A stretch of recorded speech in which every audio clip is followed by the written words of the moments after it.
Hello guys, welcome to Talking News. Chasing a Murderer. Please subscribe and like this second so you don't forget. Also, you can hit that notification bell if you would like notifications. So right now what I'm wanting to do is go over the new information coming out on Lori Vallow's brother Alex Cox. So I'm also wanting to upload what little bit of information we know on him right now. What we're learning, according to friends and family, Alex Cox was an outgoing and a fun guy. He was also considered a protector, especially Lori Vallow's go-to for anything type of guy.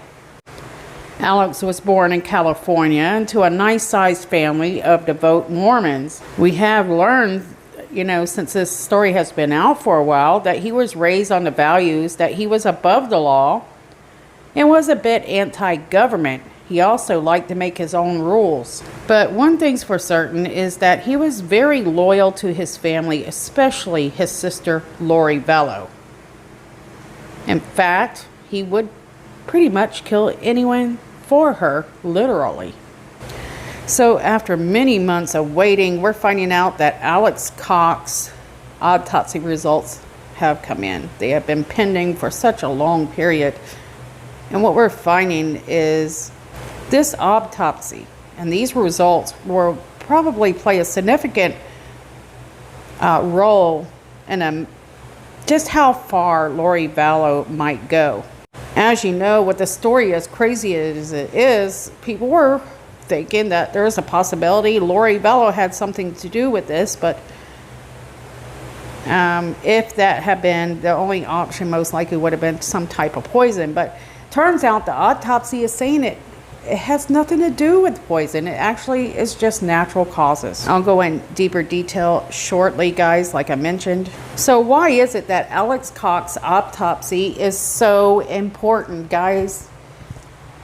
And how does this play a role on how we see Lori? And this is because we know that Alex has been connected to the attack of Lori's ex-husband, Joseph Ryan, where he attacked him with a taser gun. He's connected beyond a doubt to Charles Vallow's death, and that was back in July of 2019. Also, probably connected with the threat of Brandon Boudreaux, where his life was threatened while he is in his car, and there's actually a bullet shot embedded in Brandon's car. And there was another threat that is very similar to Brandon's that happened to Chad Daybell's wife, Tammy Daybell, before finally she died a few days later. Then finally, the picture of Alex Cox with Lori Vallow's kids back in September of 2019 at Yellowstone Park. This is one of the last known sightings of the children. This spreads a lot of fear. It really does. Because everybody knows what Alex Cox is capable of, and they just don't know how far he will take it. Nobody has seen the children since, those few images that we've seen except for JJ. But it's very concerning to know that Alex Cox was around Lori's children, and this is because we know all his dark past, and it's just horribly dark. So we know that Lori can stop this circus if she wanted to with just a few words, and that's by telling us where her kids are. Some people believe that Lori hid the kids as a punishment to the Woodcocks, and this is because they are the ones that got her fourth husband's life insurance policy, a big lump sum of money, after he was killed by her brother. Some people believe that Lori is doing all of this to gain attention, and she likes the spotlight. Some people believe that she has taken the kids' lives because Chad told her that her children were zombies, and that this is connected somehow to their beliefs or religion. But the moral truth is this: no one knows why or where these children are. They don't know why they're missing. They don't know what happened. In fact, Lori Vallow's mother, Janice Cox, and her sister Summer did an interview kind of laughing it off like, ha ha ha, Lori wouldn't do these type of things.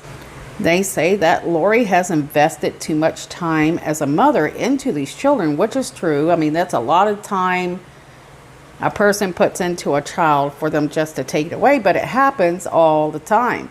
And family members are never in support in most cases that the parents did such a horrific act. And the thing is, guys, we're still having to wonder, maybe it wasn't her, maybe it was Alex Cox.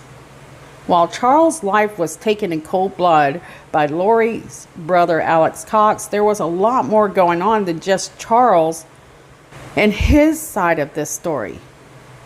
Lori had a story as well. She was running away from him. She had abandoned the children. She was breaking into Charles' accounts, including his life insurance policy, trying to change the passwords. She was also purchasing these malachite rings that she used in her wedding to Chad Daybell, even before Chad Daybell's wife passed away. Lori was running away from mental evaluation. She was running away from her own children, and she was running to places like Hawaii, to meet her friend like April to try to recruit her to be one of the 44,000 of the people for the coming of Christ of summer 2020. Lori believed now that she was an angel, a god. There's different, phases she went through, but ultimately she believes that she's a superior leader. She's a gatherer. Now, this isn't on Lori. This is still on Alex Cox, guys, but I just wanted to kind of, if you're just tuning in, give you an idea of who she was and to remind you that she had a story. So, who was Alex Cox? He was a stand-up comedian, a family protector, a devout Mormon. Friends say Alex Cox was strong in his faith and in his beliefs and will do anything for those beliefs. They also say that Alex Cox will do anything for his family, including kill for them. There have been several news articles and stories out there that have said that Alex Cox, I can't remember her name, but he had a friend that he met while he was doing stand-up comedy, and she admitted that, there's just some things that Alex Cox will do if he feels like his family is being threatened. So the background on Lori and Alex Cox is they're very close siblings, and they've even lived together off and on. They've lived under the same roof, I think, a few times that I've counted in their lives. So one neighbor described an event that happened once between the two, and they described that it was a loud argument between Lori and Alex, basically in the middle of the street.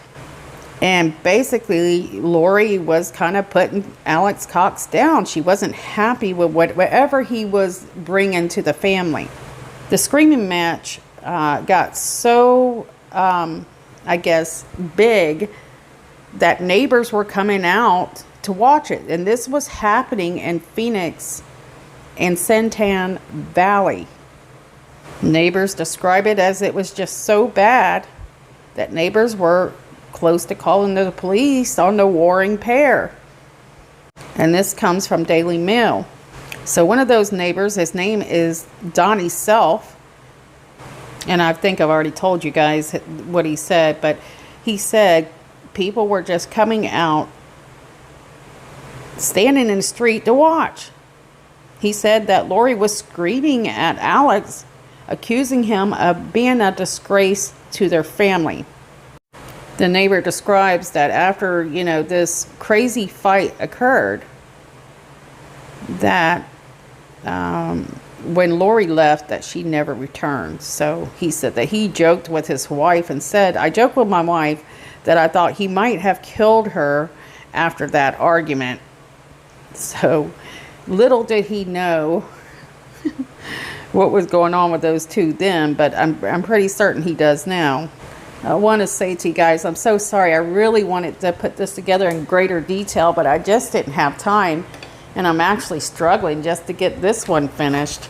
But let's go ahead and talk about Alex Cox autopsy.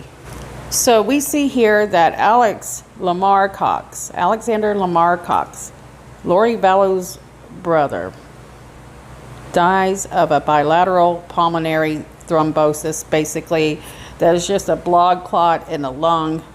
And so we did hear where Lori was concerned about Alex Cox's well-being and had called Zuma and asked her to check on him. That's when the 911 call come, and Zuma's son probably had a very traumatic experience that day, you know, seeing him laying in feces and basically no longer living, lying on the bathroom floor. It had to have been quite devastating for the young guy. But anyways, on this report, guys, it says that the toxicology, if I could spit that out, report was negative. So a lot of people were curious as to whether or not he was poisoned. So there you go, guys. Was this just a crazy coincidence? I'm certain that Lori Vallow and Chad Daybell will try to take this and run with it as an opportunity to say, see, you people are overreacting. But that's not going to happen, not at all, because no one, you know, they were just speculating. That's just normal. I mean, these things happen, especially with so much going on between all these guys. I mean, this is not that big of a group, but they got so much going on, and the kids are still missing. But anyway, I mean, he was not feeling well for a week. If he had gone to the emergency room, he would most likely still be alive, hopefully. I mean, I understand that doctors in emergency rooms and things like this are not so good anymore. They're not like they used to be. They're quick to judge. They depend on tests. And let me tell you guys, malpractice, #3 killer in the United States. Make sure you spread that. Our healthcare system is probably one of the poorest. It's growing to be worse every day.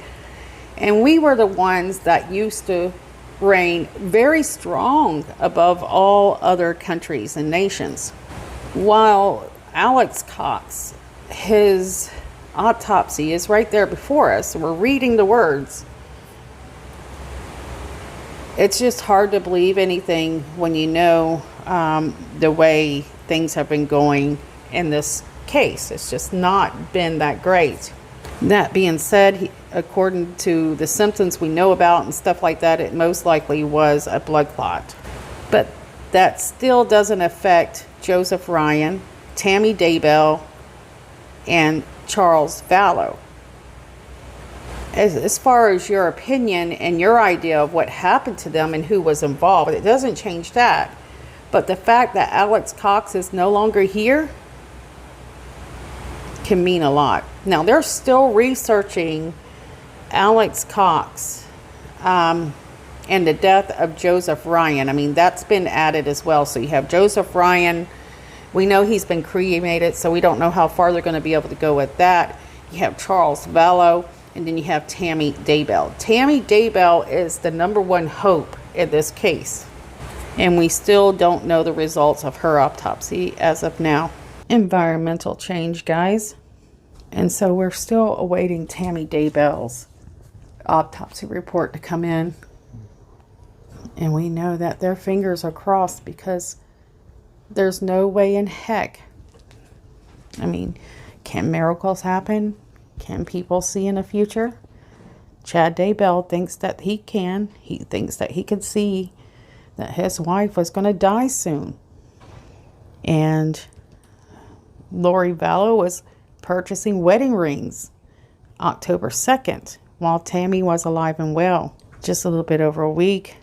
And Tammy Daybell goes to bed coughing and never wakes up. So we can only wait and see what they can find on that. But just remember that they had to wait a while. There's just some things, even if they come back normal,